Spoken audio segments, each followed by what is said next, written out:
जय बागेश्वर धाम सरकार, जय बालाजी सरकार। दोस्तों, आप सभी लोग जानते हैं कि बागेश्वर धाम सरकार जी अब बिहार पटना आ रहे हैं और पटना में जो लोग रह रहे हैं वो बहुत ही ज़्यादा उत्साहित हैं, बहुत ही ज़्यादा खुश हैं कि उनके शहर में भी, उनके गांव में भी बागेश्वर धाम सरकार जी का महादिव्य दरबार लगने वाला है।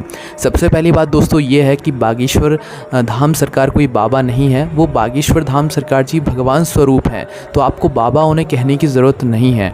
उनका नाम पंडित धीरेन्द्र कृष्ण शास्त्री है, वो कोई बाबा नहीं है। ये बात उन्होंने अपने मुँह से कई बार कही है, पर कुछ न्यूज़ वाले हैं जो कि उन्हें बाबा के नाम से जानते हैं। अगर बागेश्वर धाम सरकार जी को आप बाबा बोल रहे हो तो फिर आप उनसे बड़े बाबा हो, क्योंकि जो रिपोर्टर्स उनकी न्यूज़ रिपोर्टिंग करते हैं उनसे ज़्यादा बागेश्वर धाम सरकार जी से उनकी उम्र कई गुना ज़्यादा है। तो मतलब वो तो बाबा से भी बाबा हुए जो रिपोर्टर जो रिपोर्टिंग कर रहे हैं, तो इसलिए उन्हें बाबा कहने की ज़रूरत नहीं है। वो पंडित धीरेन्द्र कृष्ण शास्त्री हैं, है ना। और बागेश्वर धाम सरकार जी के नाम से आप उन्हें संबोधित कर सकते हैं। तो पटना बिहार में बागेश्वर धाम सरकार जी का महादिव्य दरबार सजने वाला है, जिसकी कुछ विशेष जानकारी हम आपको इस वीडियो में देने वाले हैं। तो दोस्तों, सबसे पहली बात तो यह है कि बागेश्वर धाम सरकार जी पटना बिहार में आ रहे हैं, जिसका जो स्थान है वो भी आप लोग सुन लीजिए। ये जो पटना बिहार में आ रहे हैं, पहले ये जो कथा जहाँ पर श्री हनुमंत कथा होनी थी, ये इसका स्थान अलग था, पर अब इस कथा स्थल को बदलकर नवतपुर तरेतपली मठ कर दिया गया है। ठीक है, जो बिहार पटना में रहते होंगे वो इस स्थान को जानते होंगे। नावतपुर तारेतपाली मठ, ये इस स्थान का नाम है जहाँ पर ये कथा पंडाल अब सजकर तैयार हो रहा है।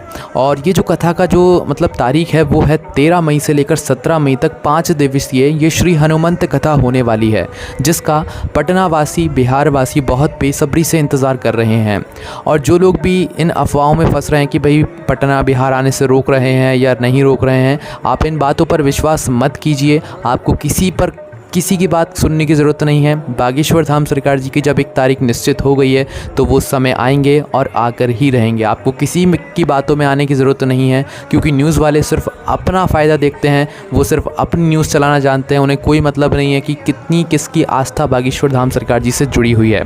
तो पटना बिहार में रह रहे लोगों के लिए बहुत खुशखबरी की बात है, क्योंकि उनके शहर, उनके गाँव में बागेश्वर धाम सरकार बहुत जल्द पहुँचने वाले हैं। बहुत ही कम समय अब बचा हुआ है और बहुत ही बड़ी जगह में ये पंडाल सजाया जा रहा है, क्योंकि जितना भी बड़ा पंडाल सजाया जा रहा है उससे कई गुना ज़्यादा लोग वहाँ पर आने की आशंका है, क्योंकि बिहार में बागेश्वर धाम सरकार जी के बहुत बड़े बड़े भक्त हैं, बहुत पसंद करने वाले भक्त हैं उनको।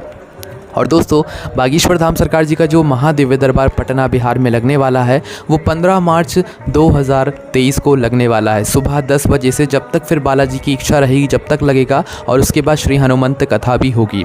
अब दोस्तों, जो भी पटना बिहार में जहाँ पर ये कथा हो रही है, उस कथा स्थल के अगर कोई आसपास व्यक्ति रहता है या कोई भक्त रहता है बागेश्वर धाम सरकार जी का, जो कि हमें इन 5 दिन की श्री हनुमंत कथा की वहाँ की वीडियोज़ और तस्वीरें खींचकर अगर दे सकता है, क्योंकि आप जो वीडियोज़ और तस्वीरें वहाँ की खींचकर भेजोगे वो लाखों लोगों तक वो पहुँचने वाली हैं, क्योंकि वहाँ की तस्वीरें और वीडियोज़ भी जो दूर दूर बैठे हुए लोग हैं जो कि इस कथा तक नहीं पहुँच पा रहे हैं, उन तक आपकी खींची हुई फ़ोटोज़ और वीडियोज़ जाएंगी। तो लाखों लोग आपकी खींची हुई फ़ोटोज़ वीडियोज़ बिहार पटना में श्री हनुमंत कथा की देखने वाले हैं। तो अगर ऐसा कोई भक्त है जो कि इस काम को कर सकता है, वो हमें कमेंट करे, हमें मैसेज करे। हम आपको डिस्क्रिप्शन में कॉन्टैक्ट नंबर दे देंगे या व्हाट्सएप दे देंगे, जहाँ पर आप हमें कॉन्टैक्ट कर सकते हैं। तो वहाँ पर आकर हमें आप कॉन्टैक्ट कीजिए और वहाँ पर हम आपको सारी बातें बता देंगे, और इसके लिए हम आपको कुछ एक गिफ्ट मनी भी दे देंगे, कोई दिक्कत नहीं है। तो आप हमें मैसेज कीजिए अगर आप लोग बिहार पटना में हो रही 5 दिवसीय श्री हनुमंत कथा की तस्वीरें भेज सकते हैं तो। जय बागेश्वर धाम सरकार।